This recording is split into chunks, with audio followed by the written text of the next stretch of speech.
Hey everyone, I am Erin and welcome to my channel, Everywhere on Earth with Erin Travel Channel. This video is going to be about my time in Amman, part 2. So go check out my previous video, Amman part 1. But starting into this video, I'm just going to give you a little bit of background about Amman first, in case you're just watching this for the first time. So Amman is the capital city of Jordan, a predominantly Muslim and conservative country. It has a nice contrast of traditions and culture and some modern luxury. It's actually known to be one of the most modern cities in the Arab world. It is also one of the oldest continuously inhabited cities in the entire world. So that means there's like a lot of history here. It was home to the kingdom of the Ammonites, dating back to 7250 BC. The city spans over 27 hills, or small mountains, I guess. I wasn't expecting to see a lot of elevation. I guess I thought maybe Amman was a little more flat, but it is not. So there's things to explore here, like Roman ruins and mosques and museums. So in my previous video, I talked about visiting a couple of the mosques and Rainbow Street. Now we're going to continue on. So after my lunch, I went down Rainbow Street, followed some other tourists that look like they might know where they're going. And I see that there's some stairs kind of going down one of the hills. So I'm like, let's check it out. And I can hear the sounds of a mosque, which is always a good sign that I'm getting into downtown Amman. So as I'm walking, I don't really know where I'm going, and the streets are kind of windy, and there's this young Jordanian man who asks me if I need some help. So he says, oh yeah, go this way, just turn this way, and then that way, and this way, and that way. Like, okay, great. It was very helpful. He tells me to come back to his shop after, which I don't. But let me tell you this, guys. The Jordanian men are incredibly cute. Like, I was not expecting to see so many hot guys here. So that was a nice surprise. So anyways, I finally follow these windy streets and follow the sounds of the mosques, and I get to Grand Husseini Mosque. So this place is one of the oldest mosques in Amman. It was actually rebuilt in 1932 on the site of an ancient mosque from 640 AD.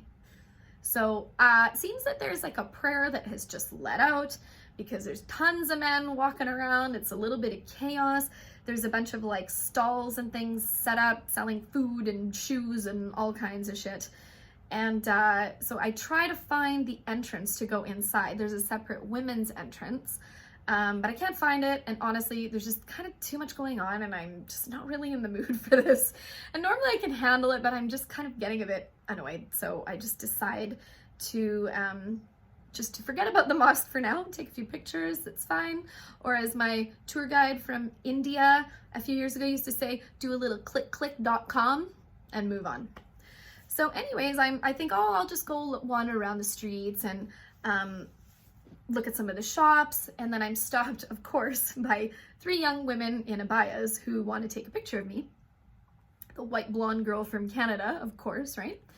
Then I walk around to some more shops, and these 2 guys were super nice, and they were showing me all their perfumes and, making me smell all the different perfumes, like some of the traditional Jordanian ones that don't really smell that good.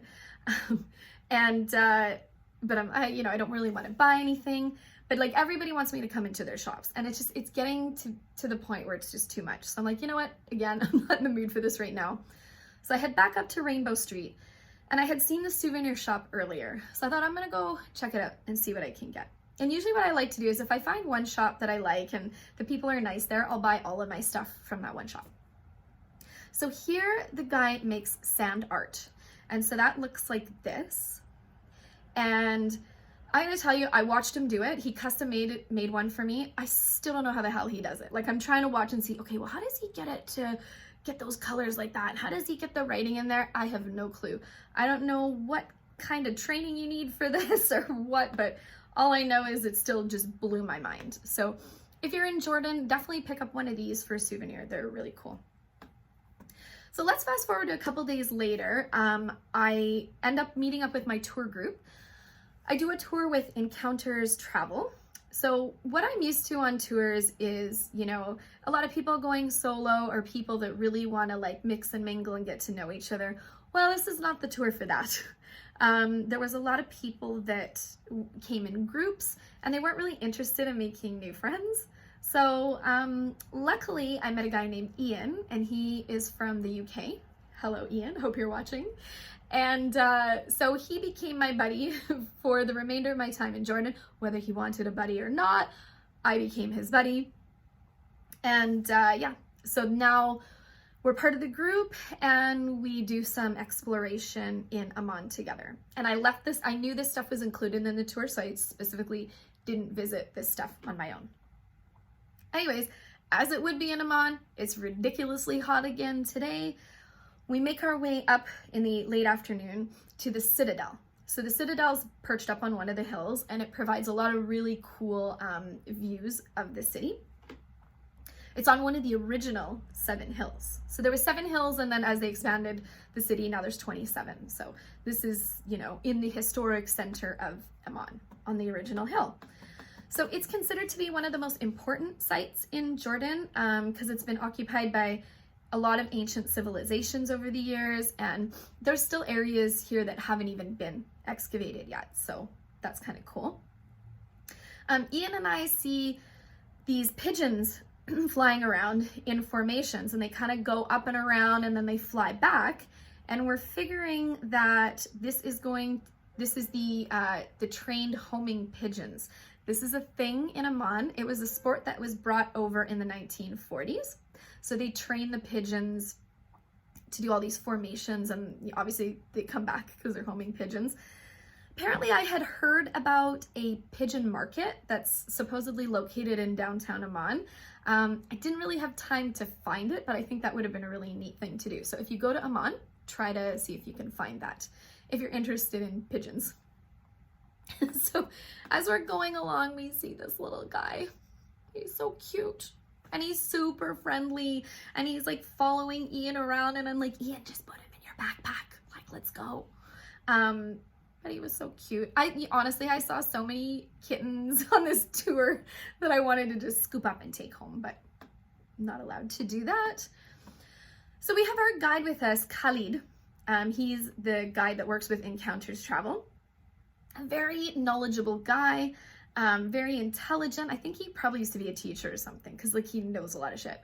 But the problem is that he talks a lot for a long time, and the way, like the tone of his voice and the way that he talks is really, like, it just gets to the point where I don't know, I just couldn't listen anymore. Like, it's like, I want to know what you're saying, but I also don't want to listen to you, if that makes sense. So I feel bad. I had to explain this to him on the first day, like saying, if I happen to wander off, please don't take offense. It's just because I basically told him I'm a little bit ADD, which maybe in that sense I am a little bit. So I'm like, I can't pay attention to you anymore. So anyways, we're going to explore the Citadel area. So I would say probably the coolest thing up here is the Temple of Hercules. So it's a Roman structure, and it had 6 columns, as you see here. Well, you can't see all the 6 columns.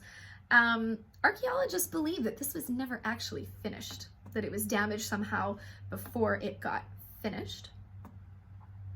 And then also at this temple, what remains is this statue of Hercules. Just a couple of things. It's only his 3 fingers and an elbow. That's all that's there. They figure, archaeologists again, those smart guys, say that he would have been almost 40 feet tall and was probably damaged in an earthquake. So when you see his fingers and his elbow liner on up there, it's like a tiny bit creepy, but also a very fascinating piece of history. There's also a museum up there. I think it's the Jordan Archaeological Museum that's highly recommended. I didn't have quite enough time to see it, so which is really too bad. So that's something you can check out up there. There is also the Byzantine church, and it's just columns. There's not much left. You can see the frame and the columns. And then there's a water cistern, like a big deep hole, and which is kind of neat because they collected water that ran off the roofs and buildings, and then the system went all into this water cistern. So it's actually, I think it's one of the first like designs for like a modern water system, like in a town. So that's pretty cool. Then there's the, I don't know how to say it, I think it's Umayyad Palace Complex. So there's not much left to this palace, but there is this really pretty monumental gateway here. And inside it's like, it's dark, it's a bit damp, you had a little bit of natural light coming in. The ceiling looks like, almost looks like wood. I'm not sure, but it looks very old. It's a little spooky in here, but it was nice to at least get out of the sun into the shade. Then we get on the bus and we head back into the chaos that is downtown Amman, where I was the day before. This time we go to the Roman Theatre. So this Roman theater would seat about 6,000 people, and it dates back to the 2nd century. And it's built into a hill so that you can get, you know, the steep seats. You can climb to the top. I'm like, no way I'm climbing to the top. Like, forget it. I have a shitty knee, so like that's not gonna help the knee at all. But what's really neat is Khalid shows us a place where you can stand, looking into the audience basically. And if you talk, you can hear your voice echoing and carrying. So, you know, that's how, obviously they didn't have speakers and sound systems back in the day. So that was really interesting to see. I decided to go up just a few seats up, you know, to sit down, relax. We have some free time to just take in the atmosphere of the amphitheater. That was really cool. Now we're heading back to the hotel, and the rest of the group disappears because, you know, they're not super social or they just don't want to be my friend. That's fine. It's okay because I have Ian. So we decide we want to find a place to get some snacks and to get some beer. We were hoping that the hotel was going to sell beer. It doesn't. So I was told that, you know, alcohol would be readily available in Jordan. It's not, it hasn't been as easy to find as I thought. Like, a lot of the restaurants don't serve it. I think you will see it more like if you go to hotels. That's why I was a little bit surprised that our hotel didn't sell any.